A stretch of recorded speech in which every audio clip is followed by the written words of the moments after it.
Assalamualaikum warahmatullahi wabarakatuh. Sampai ketemu lagi di acara kita, yaitu acara ngoprek, ngobrol santai tongkoh subrek. Nah, ini acara salah satu acara andalan di SMP 3 Pak untuk informasi, berbagai informasi lah. Jadi kita sudah mereview atau mewawancara beberapa orang, terutama siapa yang beberapa narasumber untuk di share di YouTube SMP Negeri 3 Cibadak. Jadi ini acaranya termasuk acara santai, jadi kita juga santai saja. Dan Bapak juga jangan lupa ya nanti subscribe untuk channel SMP Negeri 3 Cibadak. Ini alhamdulillah hari ini kita kedatangan tamu yang sangat istimewa ya. Jadi narasumber yang datang ke sini, padahal ini susah sekali ya untuk mendatangkan Bapak Ujang. Kita perkenalkan dulu, mungkin sudah pada kenal ya siapa narasumber di sebelah saya ini. Ini Bapak Haji Dr. Ujang Sarif Hidayat, MPD. Dia sebagai pengawas pembina untuk SMP Negeri 3 Cibadak ya Pak ya. Terus saya dengar juga Bapak sebagai dosen juga gitu ya. Kesibukannya banyak. Terus berbagai macam prestasi yang sudah saya dengar info-infonya tuh banyak sekali prestasi Bapak. Nah yang terbaru juga Bapak terpilih sebagai apa nih Pak? Coba Bapak tolong disebutkan. Ya itu keorganisasian ya. APSI. Ketua APSI Provinsi Jawa Barat. Oh gitu. Baru malam kemarin. Ya, APSI itu Asosiasi Pengawas Seluruh Sekolah Indonesia Provinsi Jawa Barat. Jadi ada asosiasinya dan Bapak terpilih sebagai ketua se-Jawa Barat lagi ya dari Kabupaten Sukabumi. Itu kebanggaan ya, satu kebanggaan untuk Kabupaten Sukabumi ini. Ternyata ketuanya ada di Kabupaten Sukabumi. Tepuk tangan dulu dong. Terus selain sebagai ketua, sebagai pengawas pembina, sebagai dosen, kesibukan Bapak yang lain itu apa lagi Pak? Oke, tugas pokok jelas kita sebagai ASN ya, di Sukabumi, Kabupaten Sukabumi, sebagai pengawas pembina tentunya yang melakukan tugas membina di sekolah-sekolah binaan yang ditugaskan oleh Dinas Pendidikan ya. Nah selain itu banyak sih tugas-tugas tambahan yang diberikan oleh dinas maupun dari Kemendikbud Ristek gitu ya. Nah yang paling hangat sekarang ini sebagai asesor program guru penggerak ya, yang memilih, yang menyeleksi, menilai baik guru penggeraknya, fasilitatornya maupun pengajar praktiknya ya. Itu di program itu ya. Dan memang ini beririsan sekali dengan kegiatan program sekolah penggerak juga.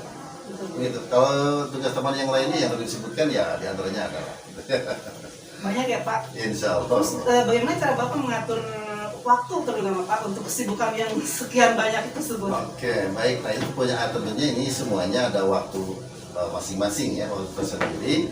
Yang jelas aktivitas itu tidak mengabaikan atau tidak mengganggu aktivitas pokok tentunya ya.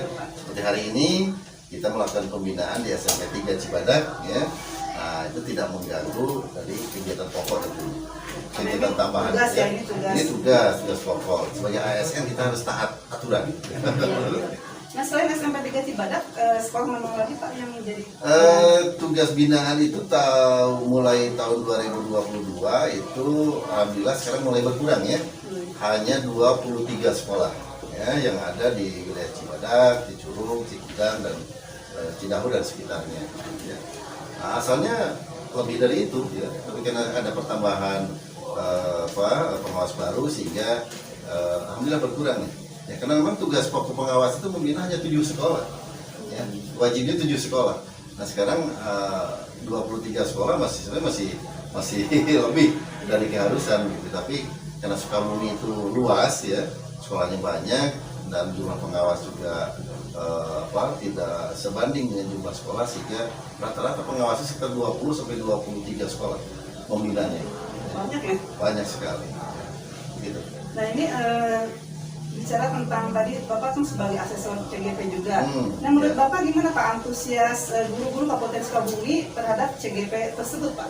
Oke baik. Nah ini menarik sekali gitu ya. Bahwa program guru penggerak atau seleksi guru penggerak ini kan merupakan program Kemendikbud ya, program dari Mas Menteri. Memang sekarang mengedepankan bagaimana menciptakan atau melahirkan guru-guru penggerak begitu. Untuk Sukabumi sendiri, Kabupaten Sukabumi ini alhamdulillah antusiasmenya cukup tinggi ya. Tahun ini yang daftar menjadi calon guru penggerak itu ada kurang lebih 2.700 orang 2.700 orang ya di tahun-tahun ini. Nah itu tentunya sekarang sudah mulai mengikuti seleksi ya, dan seleksinya itu ada beberapa tahap. Yang pertama ada seleksi administrasi, curriculum vitae itu kegiatan awalnya. Kemudian dilanjutkan dengan seleksi mengisi soal yang disebut dengan esai gitu ya. Jadi mereka mengisi esai. Nah, jika esainya itu memang sesuai harapan dan nilainya bagus, baru masuk nih ke tahap kedua.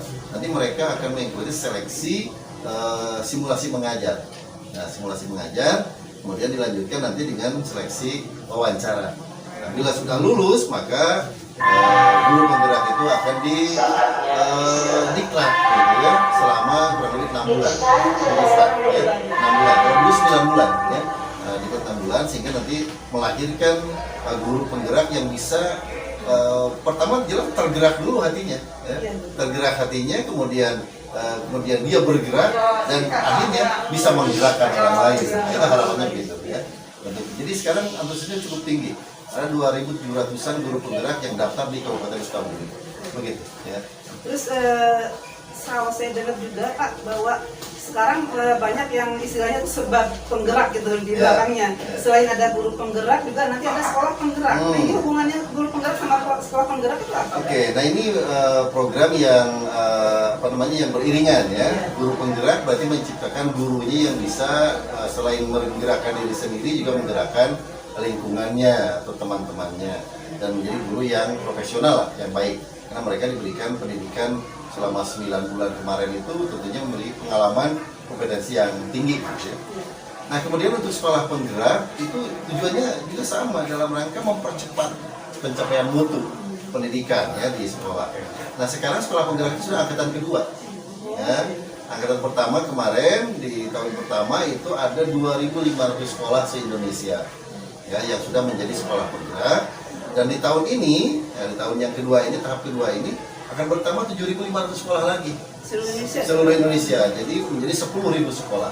Nah sehingga itu tujuan dari Mas Menteri adalah dalam rangka mempercepat mutu ya, pencapaian mutu pendidikan di setiap sekolah, setiap tingkatan di seluruh Indonesia. Sekarang kalau misalkan di SMP kan banyak Pak ya, guru yang berminat jadi guru penggerak. Terus apa sih yang harus dipersiapkan supaya lulus gitu Pak? Dan supaya lulus juga jadi sekolah penggerak. Sebenarnya bukan hanya sekedar lulus ya, yang lebih utama itu calon guru penggerak itu punya motivasi, ya, punya motivasi tinggi untuk membenahi diri dan antusias untuk mau berkontribusi memajukan pendidikan. Itu yang utama. Jadi apa yang harus disiapkan? Pertama persiapannya ada kesiapan mental, ya, ada kemauan, kerja keras, inisiatif untuk menjadi guru yang baik, tentunya kan. Nah, sehingga dia sudah mulai nih tergerak, ya, tergerak hatinya kan. Nah setelah tergerak, nah, kemudian dia mulai bergerak, daftar nih, gitu kan. Daftar jadi guru penggerak. Kemudian nanti sesuai dengan tahapan tadi, dia akan dites, dia mulai esainya, simulasi mengajarnya bagaimana. Nah di tes simulasi mengajar kan itu akan berkontribusi kepada kebiasaannya. Gimana ngajar di sekolahnya keseharian seperti itu kan. Nah sehingga dia akan mempraktekkan simulasi mengajar yang benar itu bagaimana. Nah setelah itu nanti akan diwawancara. Nah, sejauh mana minat dia itu, ketertarikan di guru seperti apa. Nah, itu akan mencerminkan bagaimana niat yang bersangkutan, apakah betul-betul dari niatan untuk memajukan pendidikan atau sekedar ikut-ikutan itu akan kelihatan di wawancara itu akan kelihatan. Nah jadi persiapannya itu, jadi siapkan mental, kemauan untuk maju, untuk berubah, gitu kan? Karena yang namanya perubahan itu ada setiap saat. Gitu. Kalau tidak mau berubah nanti ketinggalan, bahkan tergantikan oleh generasi berikut, gitu kan? Makanya harus mau berubah, meningkatkan kompetensi diri sendiri. Apalagi di zaman digitalisasi sekarang ini guru nggak bisa tinggal diam, ya beda guru sekarang dengan guru dulu beda. Ya. Kalau guru dulu itu kan artinya dengan siswanya istilahnya beda satu malam. Malam tadi guru belajar, hari ini ngajar kan begitu kalau dulu ya. Sekarang nggak berlaku lagi. Kalau sekarang itu yang namanya guru dengan siswa itu mungkin bedanya tahunan begitu ya. Nah, karena sekarang siswa tidak mustahil bisa belajar lebih awal daripada gurunya melalui digitalisasi, melalui medsos. YouTube, kemudian juga internet, bisa dibuka. Tidak boleh gaptek gitu ya. Tidak boleh gaptek. Kalau gaptek ya sudah ketinggalan berarti. Ketinggalan. Jadi artinya yang namanya guru kan bukan satu-satunya sumber belajar. Jadi guru itu hanya bagian dari salah satu sumber belajar. Sumber belajar itu banyak, gitu. Apalagi sekarang di dunia digitalisasi banyak sekali. Kalau kita buka di internet, pengetahuan apa ada kan. Jadi guru bisa lebih bisa lebih pintar dari guru. Kalau gurunya diam ya akan ketinggalan seperti itu ya. Oke. Nah, tadi kan itu untuk guru penggeraknya ya. Sekarang kalau misalkan sekolah itu mau mengajukan jadi sekolah penggerak itu bagaimana Pak prosesnya? Nah, jadi sekarang sudah tahun kedua, bahkan pendaftarannya udah selesai kemarin. Oh, ya, sudah selesai. Jadi nanti ada pendaftaran sekolah penggerak itu pertama keinginan dari sekolahnya ya untuk cepat memajukan mutu tadi. Ini daftar, ya, ada linknya untuk link pendaftarannya. Kemudian tahapannya sama ya, mengisi identitas sekolah dan sebagainya. Kemudian nanti juga yang ditesnya kepala sekolahnya kan. Nah, kepala sekolahnya dites sama tadi. Ya, ada tes tahapannya, ada esainya dulu, kemudian nanti ada simulasi mengajar, ada wawancara, sama lah seperti itu. Kemudian nanti jadilah sekolah penggerak dan nanti akan dibimbing ya selama setahun itu akan dibimbing yang namanya dalam forum komite pembelajaran. Jadi di situ ada pengawasnya, ada kepala sekolah, ada guru, itu akan dibimbing ya oleh pembimbing sekolah penggerak. Kalau sekarang disebutnya, kalau kemarin disebutnya adalah instruktur sekolah penggerak. Ya, kemudian ditambah dengan pelatih ahli yang sekarang berubah nama menjadi fasilitator sekolah penggerak. Itu akan membimbing itu ya, sehingga pengetahuan di sekolah itu akan lebih cepat. Apalagi kalau di sekolah tersebut ada guru penggeraknya, itu akan lebih cepat lagi gitu kan. Jadi sinkron antara guru penggerak dengan sekolah penggerak itu nanti akan sama-sama bagaimana mempercepat ya mutu sekolah. Karena masing-masing punya kemauan untuk menjadikan pendidikan lebih baik lagi. Sekarang sebenarnya apa sih Pak keterkaitan sekolah penggerak dengan kurikulum Merdeka Belajar? Nah ini jadi betul sekali. Jadi Mas Menteri kan sudah menggulirkan di episode yang ke-15 gitu ya. Ada yang disebut dengan kurikulum Merdeka. Ya. Kalau sebelumnya disebut kurikulum prototipe. Kurikulum Merdeka itu artinya kurikulum yang memberikan kemerdekaan lah kepada sekolah. Sebenarnya sekarang itu pertanyaan sekolah saya harus menggunakan kurikulum yang mana? Nah, kalau bilang begitu ya. Nah sebenarnya itu tidak harus terjadi kalau sekarang itu. Justru sekolah lah yang punya inisiatif mau menggunakan kurikulum yang mana. Jadi kembali ke sekolah. Ya, otonomi sekolah itu akan muncul di situ. Sekolah punya wewenang. Punya wewenang. Nah, makanya sekarang Kementerian Pendidikan dan Kebudayaan dan Ristek memberikan kesempatan silakan untuk memilih di tahun 2022 ini silakan memilih mau menggunakan kurikulum 2013 secara total maka silakan, mau menggunakan kurikulum darurat silakan, mau menggunakan kurikulum merdeka silakan. Jadi diberikan kebebasan nih untuk memilih ya. Nah kemudian nanti di kurikulum mana yang tentunya di masing-masing kurikulum ada acuan yang harus dipakainya begitu ya. Nah kurikulum merdeka itu nantinya akan mengedepankan guru itu fokus kepada materi-materi esensial. Sehingga akan tercapailah di situ kemampuan siswa yang lebih dalam. Jadi kalau bahasa kita itu dikenal bukan pelebaran materi, tapi pendalaman materi. Nah, gitu. Jadi untuk apa materi tersampaikan semuanya, tapi dangkal, siswa nggak paham. Lebih ke depan bagaimana pendalaman materi siswa paham lebih dalam tentang materi-materi esensial ini dan dikaitkan dengan kontekstual. Selama ini kan kita belajar itu seperti teoritis gitu nah, ya. Prakteknya nggak ada gitu seperti kayak itu. Apalagi kalau matematika saya lihat kan seperti itu gitu. Sulit sekali menghubungkan matematika dengan yang kontekstual itu sulit. Ya, nah jadi sekarang itu lebih ke depan apa yang akan diraih kompetensi siswa seperti apa. Nah di tujuan harus jelas gitu kan, sehingga kita menggali itu materi itu secara ke akar-akarnya dalam lah gitu, pendalamannya seperti apa. Makanya di kurikulum merdeka itu nanti kita akan menggunakan sistem teknik penilaian dan sebagainya, pembelajaran menggunakan proyek. Nah, proyek. Jadi nanti dari setiap mata pelajaran itu kan dihitung jam per tahun, sehingga nanti diambil 20-30% adalah untuk proyek. Nah, dengan memberikan proyek kepada siswa, guru-guru di sekolah penggerak ini, sehingga diharapkan profil pelajar Pancasila tercapai. Ya, gotong royongnya ada, inisiatifnya ada, kolaboratifnya ada, begitu kan? Nah, sehingga tujuannya ke sana. Ya, sehingga dengan proyek ini betul-betul praktek anak itu. Karena ada pepatah mengatakan, kalau saya dengar, saya lupa. Kalau saya lihat, saya ingat. Gitu. Tapi kalau saya alami atau saya lakukan, saya paham. Nah, makanya dengan pembelajaran proyek ini, anak mengalami sehingga anak paham terhadap materi yang diajarkan oleh guru. Nah, tentunya di situ ada cara-cara yang harus dipelajari oleh sekolah penggerak, dan itu sudah diterapkan. Sudah diterapkan tahun kemarin di 2.500 sekolah penggerak gitu. Nah, jadi bagi yang sudah sekolah penggerak tahun pertama sudah merasakan seperti apa pembelajaran di kurikulum Merdeka ini. Sukabumi sendiri sudah ada Pak? Sukabumi belum, ya. Nah, baru tahun ini nih. Tahun ini sudah banyak yang lulus ya di sekolah penggerak, dan nanti akan mengikuti diklat, ya, diklat sekolah penggerak. Sekarang sedang proses. Ya. Mudah-mudahan Sukabumi mengikuti dengan cepat sehingga mutu pendidikan di Sukabumi juga lebih cepat menyetarakan dengan angkatan-angkatan satu, gitu ya. Seperti itu. Ini kan kalau saya baca tadi gitu ya, dari penjelasan Bapak, seolah-olah sekolah penggerak itu tuh hubungannya tuh dengan proyek ya Pak ya. Jadi dia tidak terlalu teori, bukan dengan teori terus ya, tapi siswa itu dihadapkan dengan berbagai macam proyek. Nah, mungkin di sini nanti harus ada proyek kolaborasi antar mapel gitu ya Pak ya. Nah, itu bagaimana Pak cara mensiasatinya gitu?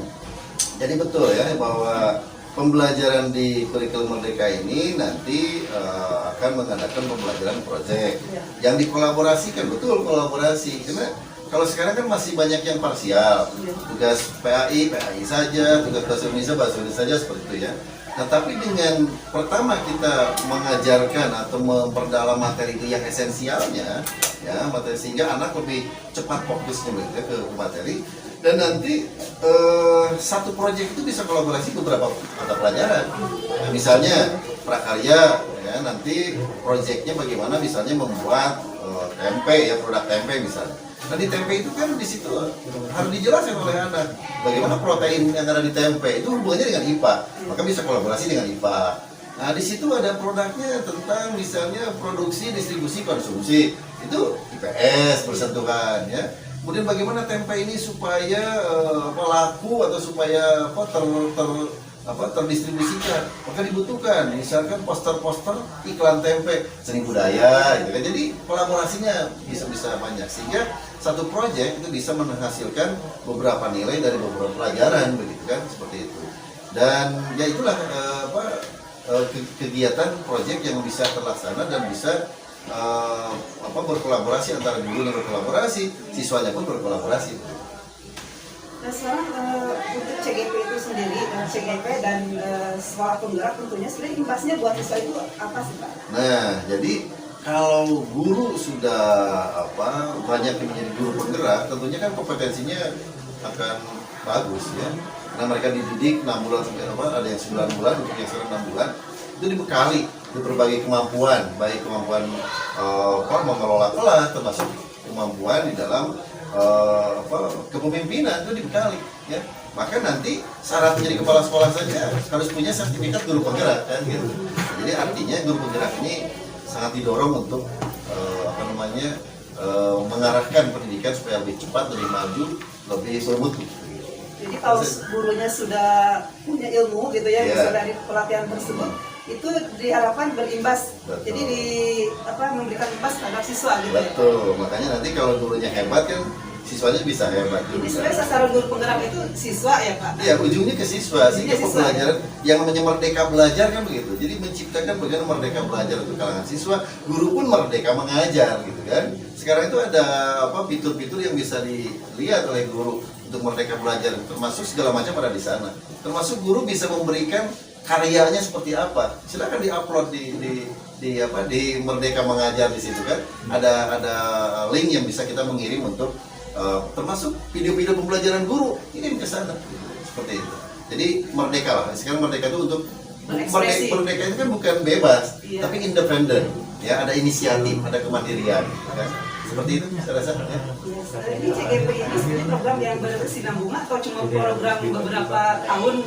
Iya, itu menurut saya akan berkesinambungan ya. Jadi nanti semakin ke sana akan semakin banyak jumlah. Sekarang sudah ribuan ya. Sudah puluhan ribu guru penggerak di Indonesia ini sekarang ya.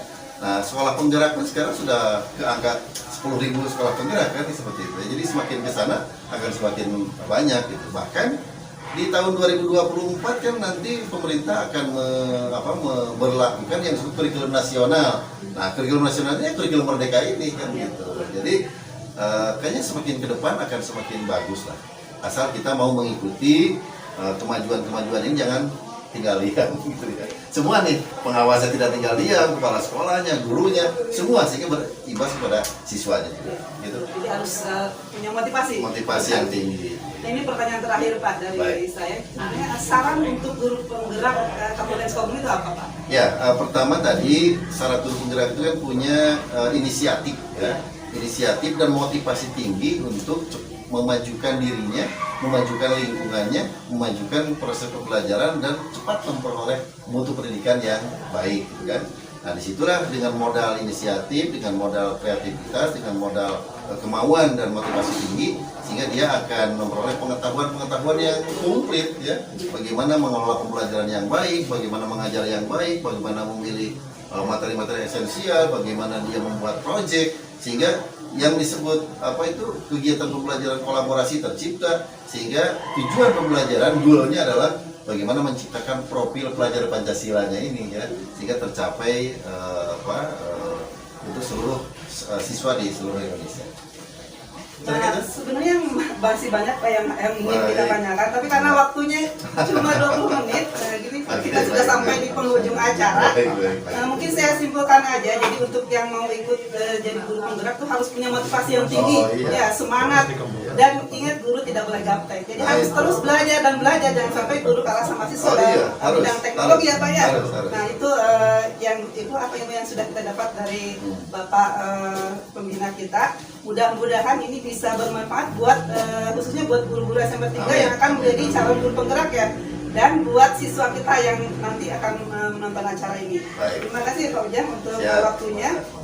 Kita cukupkan di sini. Assalamualaikum warahmatullahi wabarakatuh. Waalaikumsalam.